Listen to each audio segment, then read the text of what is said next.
प्रिय विद्यार्थियों, जैसा कि हमें मालूम होना चाहिए कि हमने पिछले वीडियो में निगमीय उद्यमिता अथवा एंटरप्रेन्योरशिप का अर्थ, मीनिंग और उसकी परिभाषाएं, डेफिनेशंस, इसके अलावा हमने एंटरप्रेन्योरशिप की विशेषताएं, कैरेक्टरिस्टिक्स का अध्ययन किया था। आज हम अध्ययन करेंगे उद्यमिता तथा निगमीय उद्यमिता, एंटरप्रेन्योरशिप में अंतर, distinct between entrepreneurship and entrepreneurship. तो सबसे पहले अंतर का आधार, बेसिस ऑफ डिस्टिंक्शन, इसमें दे रखा है 1 से लेके 8 पॉइंट है, उसका हम विस्तार पूर्वक अध्ययन करेंगे। सबसे पहले है जन्म। अब थोड़ा यहाँ पे जो शब्द है वो आपको दोनों मिलते जुलते शब्द है, एंटरप्रेन्योरशिप और एंटरप्रेन्योरशिप। इनका एक बार एंटरप्रेन्योरशिप जो हमने पहले जितने भी वीडियो पढ़े हैं, 1 से लेकर 4 या 5 वीडियो, जिसमें उद्यमिता, अर्थ, विशेषताएं, लाभ, उसके दोष इत्यादि। तो यहाँ पे उद्यमिता तो हम एंटरप्रेन्योरशिप हो गया। अब यहाँ पे एक नया शब्द आया था, कल हमने इसके बारे में कल के वीडियो में हमने चर्चा की थी, एंटरप्रेन्योरशिप, जिसको हिंदी में बोलते हैं निगमीय उद्यमिता। तो यहाँ पे दोनों में अंतर है, तो वो अंतर हमें ध्यान रखना है। मीनिंग का ई का और आई का ही अंतर है यहाँ पे, तो यहाँ पे कन्फ्यूजन नहीं होना है। एंटरप्रेन्योरशिप अलग है, एंटरप्रेन्योरशिप अलग है, लेकिन इन दोनों में अंतर है, वो हम यहाँ पे अंतर जानने की कोशिश करेंगे। सबसे पहले दे रखा है जन्म। अब हम पहले उद्यमिता की बात करते हैं, एंटरप्रेन्योरशिप की, फिर उसके बाद में निगमीय उद्यमिता, एंटरप्रेन्योरशिप के बारे में। तो सबसे पहले हम जन्म की बात करते हैं। तो उद्यमिता का जन्म संगठन के बिना तथा बाहर भी होता है। एंटरप्रेन्योरशिप, ठीक है। एंटरप्रेन्योरशिप उद्यमिता यानी उद्यमिता का जन्म संगठन के बिना तथा बाहर भी होता है। अब इधर आते हैं हम एंटरप्रेन्योरशिप, जिसको हम बोलते हैं निगमीय उद्यमिता। इसका जन्म किसी भी उपस्थित संगठन के भीतर होता है, ठीक है। एग्जिस्टिंग जो ऑर्गेनाइजेशन है उसके भीतर ही होता है, अंदर ही होता है, ठीक है। अब दूसरा अंतर है स्थिति। तो उद्यमिता एंटरप्रेन्योरशिप में होता है,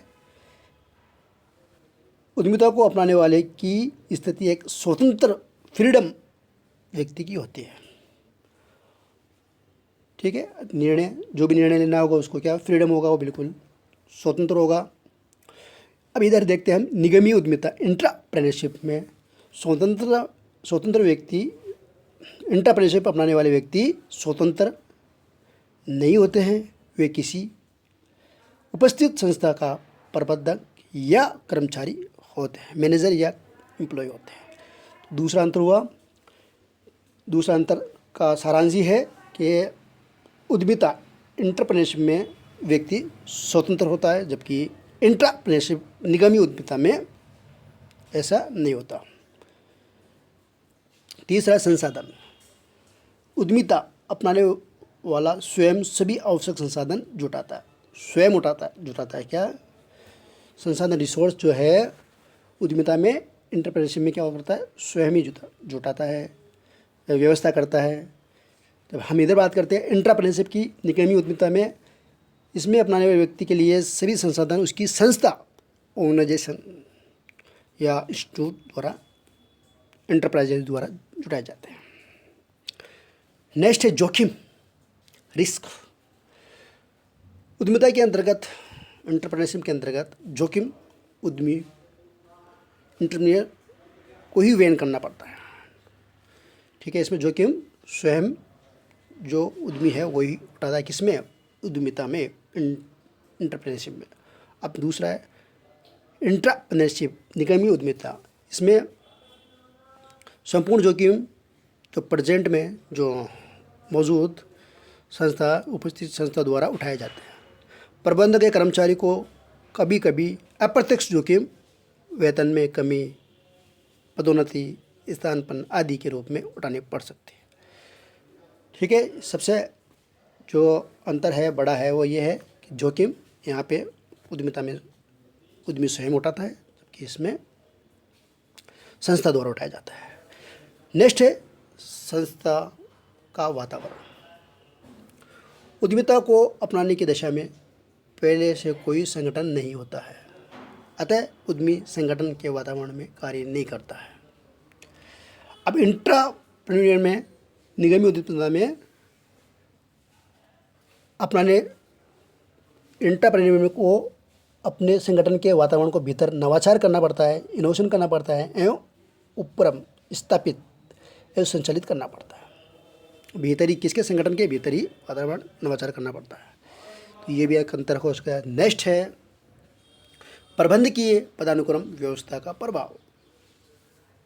पदानुक्रम जो हमने पहले प्रबंध का जो चैप्टर पढ़ा था उसमें पदानुक्रम शब्द का इस्तेमाल हुआ था। इसमें क्या होता है, हायरार्की, ऊपर से नीचे की ओर आदेश आते हैं। तो हायरार्की, इसके बाद हमने पिछले वीडियो में अध्ययन कर चुका है। तो प्रबंधकीय अनुक्रम की व्यवस्था का प्रभाव। उद्यमिता के विकास एवं सफलता में किसी प्रबंधकीय पदानुक्रम व्यवस्था का प्रभाव नहीं पड़ता, जबकि एंटरप्रेन्योरशिप के विकास एवं सफलता में उस संगठन की प्रबंधकीय पदानुक्रम व्यवस्था का प्रभाव पड़ता है। यदि उच्च अधिकारी, टॉप लेवल का जो अधिकारी है, सहयोग व अनुमोदन ना करे, अगर सहयोग ना करे तो संपूर्ण नवाचार, इनोवेशन का विचार ही केवल सपना ही रह जाता है। यहाँ पे इस प्रकार प्रबंधकीय पदानुक्रम की व्यवस्था का प्रभाव के बारे में हमने देखा कि उद्यमिता में के विकास एवं सफलता में किसी प्रबंधकीय पदानुक्रम व्यवस्था का प्रभाव नहीं पड़ता है, जबकि यहाँ पे उसका विपरीत है, उल्टा है, अपोजिट है। अब नेक्स्ट है पुरस्कार। उद्यमिता का पुरस्कार, रिवार्ड। उद्यमिता का पुरस्कार लाभ तथा सामाजिक सम्मान तथा मानसिक, मेंटल की संतुष्टि है, सेटिस्फेक्शन है। किसके उद्यमिता में क्या होता है, पुरस्कार के क्या रूप क्या होता है, लाभ, सामाजिक सम्मान तथा मानसिक, मेंटल, सोशल रिवार्ड और प्रॉफिट इत्यादि। जबकि एंटरप्रेन्योरशिप, निगमी उद्यमिता में प्रबंधों के अधिक वेतन, भत्ते, वेतन, सैलरी, भत्ते, अलाउंस, पदोन्नति, प्रमोशन इत्यादि के रूप में पुरस्कार मिलता है। नेक्स्ट और लास्ट है स्वामित्व व प्रबंध।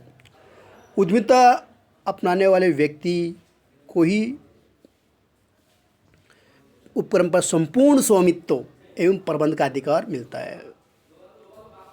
स्वामित्व व प्रबंध में उद्यमिता में क्या होता है, उद्यमिता अपनाने वाले व्यक्ति को ही उपक्रम पर, इंटरप्राइज पर संपूर्ण 100% स्वामित्व एवं प्रबंध का अधिकार मिलता है। जबकि इसमें एंटरप्रेन्योरशिप के अंतर्गत, निगमी उद्यमिता में नए उपक्रम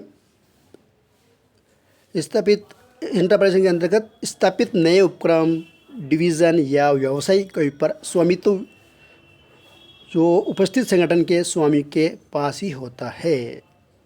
वापस देख लीजिएगा एक बार।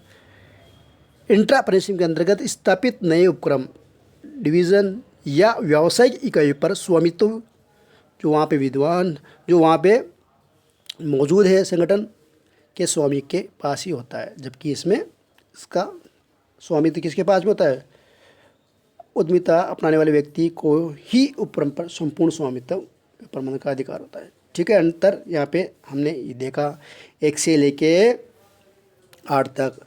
अब जो नेक्स्ट है वह है एंटरप्रेन्योरशिप की आवश्यकता और महत्व। तो यहाँ पे एंटरप्रेन्योरशिप की आवश्यकता और महत्व क्यों ही, उसका हम यहाँ पे अध्ययन करेंगे। इसकी क्या इम्पोर्टेंस है, needs a importance of entrepreneurship. तो सबसे पहले वातावरण के परिवर्तन के अनुरूप संगठन को ढालने के लिए, to adopt organisation in tune with the environment changes. संगठन के बाह्य वातावरण में अनेक परिवर्तन होते हैं। ठीक है, इन परिवर्तनों के अनुरूप संगठन को ढालने तथा परिवर्तन का नेतृत्व देने के लिए एंटरप्रेन्योरशिप अपनाना आवश्यक है। एक विद्वान है एस जावरा, वो कहते हैं एंटरप्रेन्योरशिप बड़ी कंपनियों के व्यवसाय के अत्यंत गतिशील, प्रतिकूल तथा विषमयुक्त वातावरण के अनुकूल ढालने का अवसर प्रदान करती है। ठीक है, इस प्रकार ये वातावरण के परिवर्तन के अनुरूप संगठन को ढालने के लिए एंटरप्रेन्योरशिप बहुत आवश्यक है। नेक्स्ट है व्यवसाय में विविधता लाने के लिए डिवर्सिटी इन बिजनेस। किसी उपस्थित संस्था के मौजूद व्यवसाय में विविधता लाने के लिए एंटरप्रेन्योरशिप बहुत ही महत्वपूर्ण भूमिका निभाती है।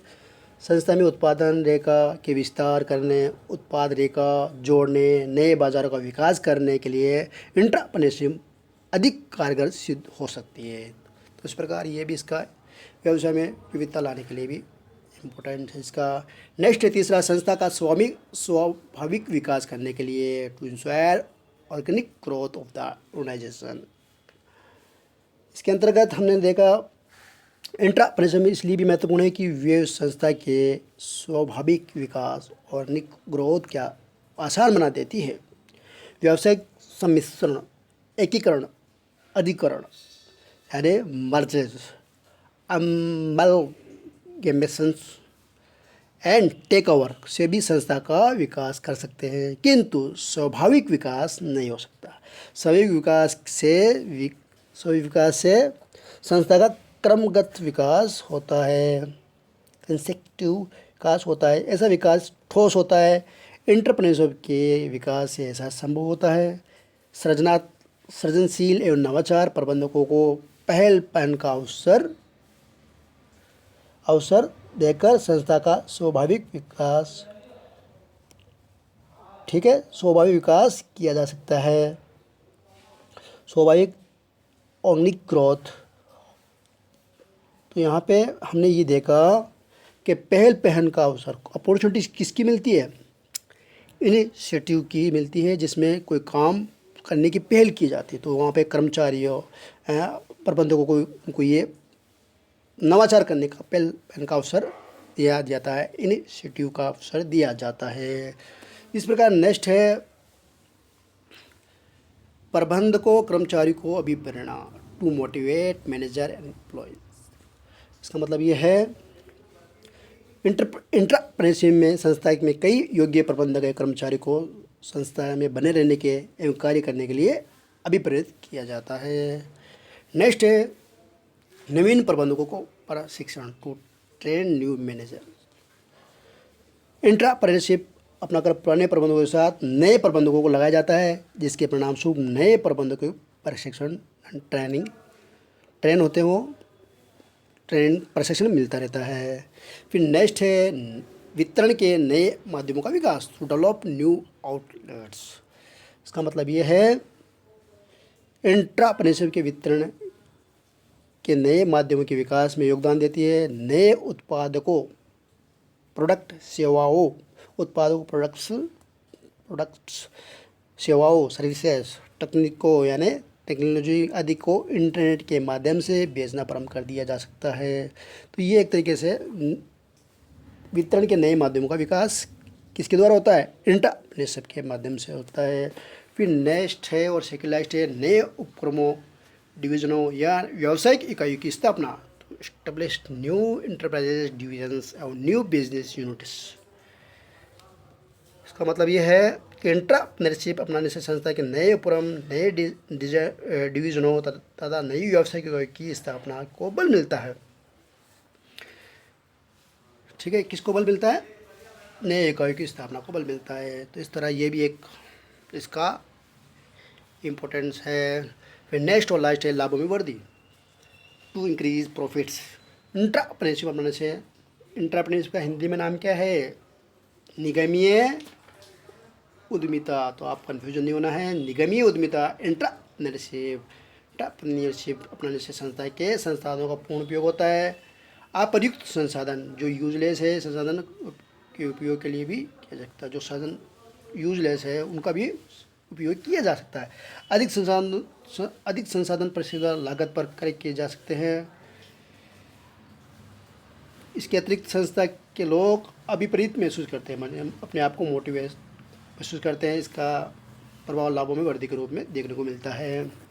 तो सारांश के रूप में हम कह सकते हैं एंटरप्रेन्योरशिप अपना संस्था के संसाधनों का पूर्ण उपयोग होता है तथा संसाधन प्रतिस्पर्धी लागत पर क्रय किए जा सकते हैं। इसके अतिरिक्त संस्था के लोग अभी प्रेरित महसूस करते हैं, जिसके परिणामस्वरूप लाभों में वृद्धि को देखने को मिलती है। तो इस प्रकार ये था